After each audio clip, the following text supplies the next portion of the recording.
Uh-oh. More bad news for Donald Trump. As you know, the Orange Buffoons poll numbers are crashing, and they have been for a while now. We've had poll after poll after poll over the last few weeks showing that the bottom is really falling out underneath this guy. Nearly every major poll over the last couple weeks now shows his approval rating down in the 30s.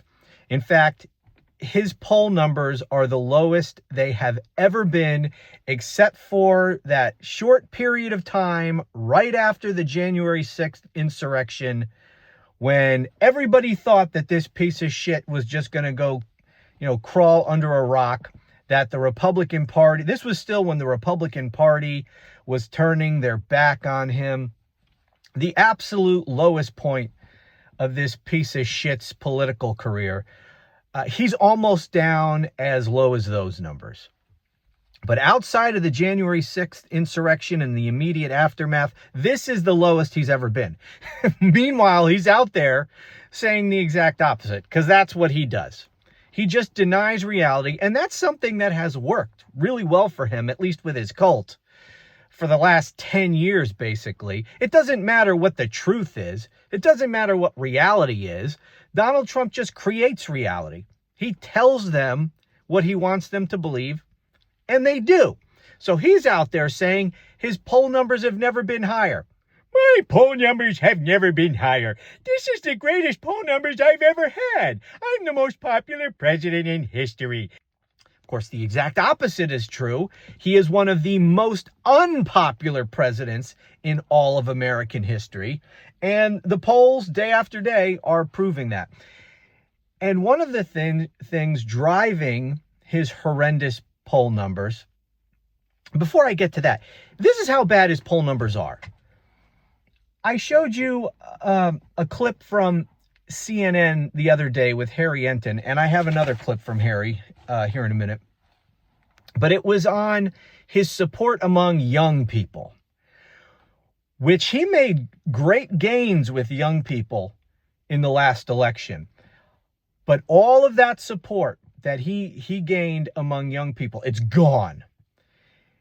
In January of this year, if memory serves, his support he was like plus 10 among young people. Favorability, unfavorable. He was like plus 10.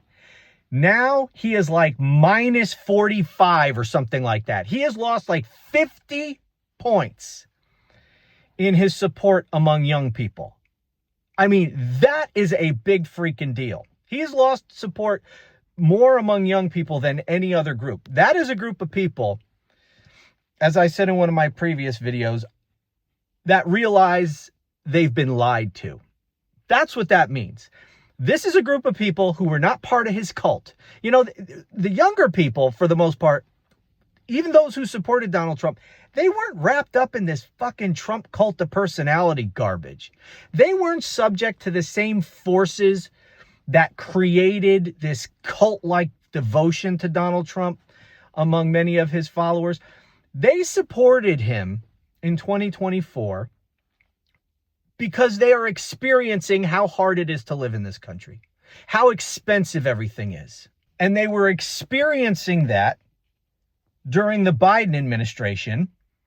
And they were told, and they heard Donald Trump's promises, that he would reduce the price of everything beginning on day one. He made all kinds of promises because he was running to stay out of prison, and there was no promise too ridiculous for him to offer to people.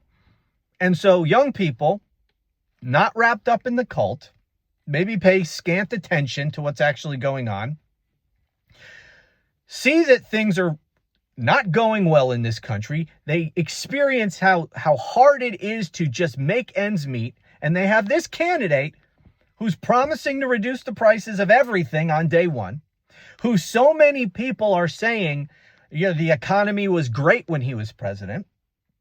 And that's what that's what Trump and his entire propaganda media operation, Fox News and all of it, That's what they had been saying for the 4 years of the Biden administration, that things never were worse than during the Biden administration, and things had never been better than under the Trump administration. And so they believed all of this shit, and they were desperate for something to turn this stuff around, to make life in America more livable for them. And so many of them voted for him. And it didn't take long for them to realize that that was all bullshit. We're almost a year into his presidency, and not only have prices not come down, but prices across the board have pretty much gone up on everything. Everything that was bad that they voted to correct has gotten worse since Donald Trump became president. And these people said, fuck this, we've been lied to, we're out, we don't support this guy anymore. But young people aren't the only ones. He is underwater with every single group. And in fact, the Gallup poll of almost 2 weeks ago now, what is today? What the fuck is today? Today's Monday. All right, like a week and a half ago. I'm telling you, I don't seem to have a good grasp on time or on the calendar anymore since this orange buffoon came back in office. I don't know what it is, but it's like every day is like an endless parade of shit. And it messes with my perception of time. Anyway, about a week and a half ago, this Gallup poll comes out and shows that Donald Trump had lost, 7 points among Republicans in 1 month. He went from 91% approval among Republicans a month ago to now he's down to 84% among Republicans now. Independents have waved bye-bye to Trump, like almost entirely. Independents hate Donald Trump almost as much as Democrats hate Donald Trump. So this guy's got some fucking problems, right? And let me show you another clip of Harry Enton talking about another problem for him. Because remember, it's all about affordability. This issue that he is saying is a Democratic con job. Affordability? There is no affordability problem. That's just a Democrat con job. Well, keep saying that, asshole, and see how well that works out for you. Anyway, watch this. When it comes to the cost of living, what's the number one most expensive thing in their lives usually? Well, it's about housing, right? We had this entire discussion in New York City, the New York City mayoral campaign, right? The affordability, housing affordability. But it is not just in New York City where folks are concerned about affordable housing. It's nationwide. Look at this number. This one really shocked me because you rarely ever see drops like this. Good affordable housing, satisfied with access to it. Back in 2014, 69% of Americans were satisfied with access to good affordable housing. Look at 2019, dropped 59%. Look at where we were by the last metric out according to Gallup to just 36%. That is a drop of 33 points in the matter of a decade, a drop of nearly half in the percentage of Americans who are satisfied with their access to good affordable housing. Look, the cost of living, affordability was what Donald Trump was able to ride, the fears about that, ride that to the White House in 2024.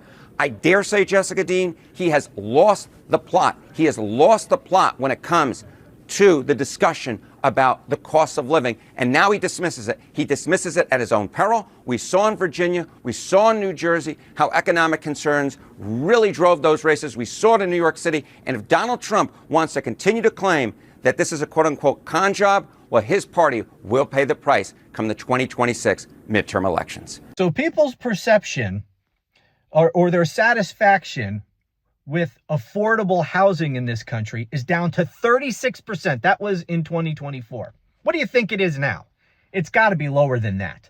And what is Donald Trump doing to correct that? That's one of the many things Trump promised to solve on day one, was making housing more affordable. What has he done to solve that problem? Of course, nothing. The only thing he did was this desperate proposal for 50-year mortgages. We don't hear much about that anymore, do we? No, it came out, that flopped.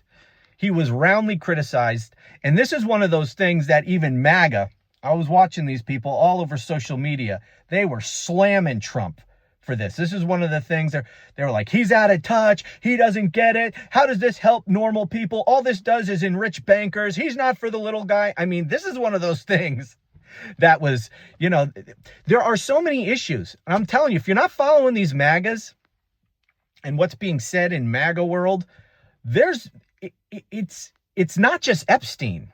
That was the biggest one. But there's a lot of other issues that are causing these people to break with Donald Trump. And he doesn't know what to do about it, except what he always does. Fucking lie. Lie and then distract. Say ridiculous, horrible things that will outrage the libs. Do something to own the libs, get them angry, and then my cult will love that. And they'll forget about all the shit I'm doing to screw them over.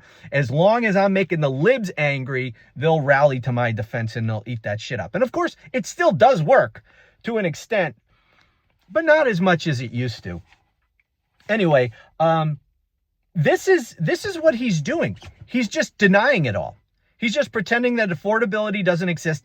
Yet the affordability problem doesn't exist. Yet these Republicans all know that it does, right? And they are like desperate for Trump to get on an affordability message. What exactly do you expect him to say? He's not going to do anything about it, right? What is he going to do? He's going to rescind all his tariffs? No, he's not going to do that. He's going to stop putting in policies that benefit the ultra rich who put him in office? No, he's not going to do that. So what is he going to do? He's going to acknowledge the affordability crisis a year into his presidency. He's going to virtually admit that he hasn't solved that problem. Remember, he said he was going to solve it on day one. The fact, if he goes out and acknowledges that this is a problem, it implicitly acknowledges his own failure.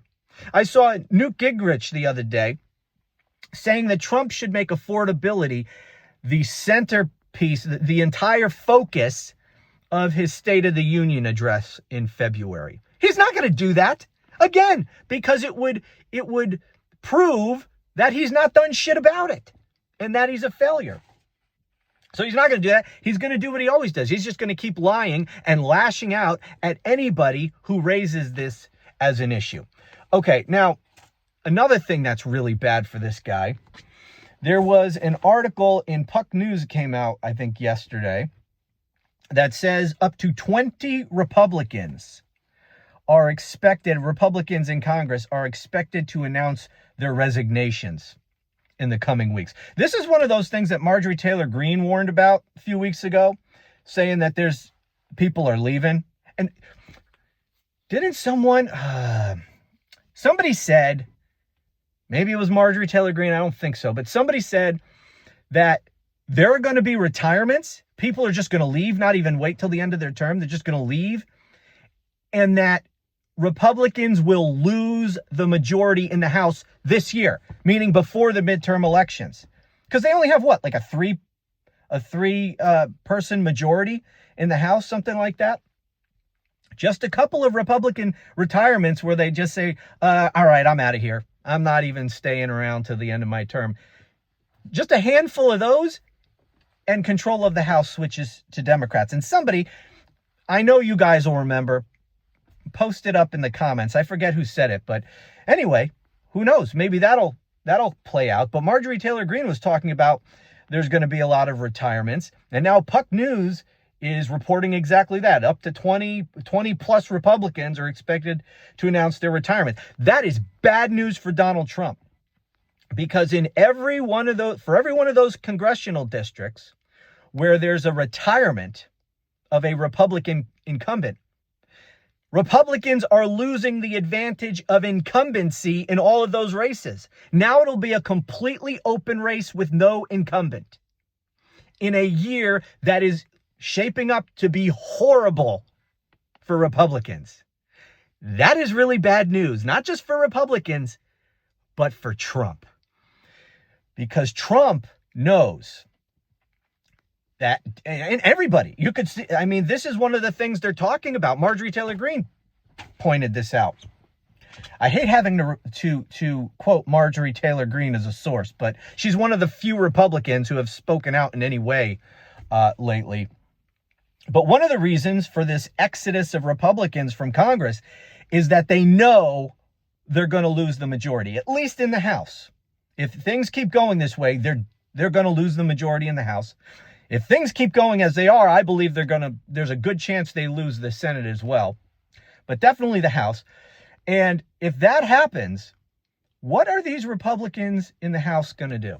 Because all that's going to be happening is investigations into Trump, into the corruption, into the crimes, into the constitutional violations, into the cruelty. And there's going to be impeachment proceedings. There better damn well be impeachment proceedings. That's what the final 2 years of Trump's term in office is going to be. And Republicans are going to be in the minority. And what will Republicans in the House of Representatives be expected to do in that situation? They will be spending all their time defending Donald Trump. That is what the cult will demand of them. That is what Donald Trump will demand of them. And we know, which I've known since the beginning, and which has been confirmed to us by, again, Marjorie Taylor Greene and some others, that most Republicans in Congress fucking hate Trump. In fact, listen to Marjorie Taylor Greene from 60 Minutes last night. Okay, sorry about that. Apparently, I can't use the clip that I wanted to from 60 Minutes. YouTube flagged it and said it is a copyright violation, even though I used this exact same clip on my previous video. Anyway, the clip that I wanted to play is of Marjorie Taylor Greene telling Leslie Stahl on 60 Minutes that a lot of Republicans in Congress mock Donald Trump behind his back. They made fun of her for supporting him. This is in the run-up to 2024. This was until he got the Republican nomination, at which point Marjorie Taylor Greene says they all started kissing his ass again. Anyway, that was the clip I wanted to show. Let's continue with the video. They hate him. They mock him behind his back. They did not want him to be president again. They wanted him to be sitting in a prison cell. No, they're stuck with him.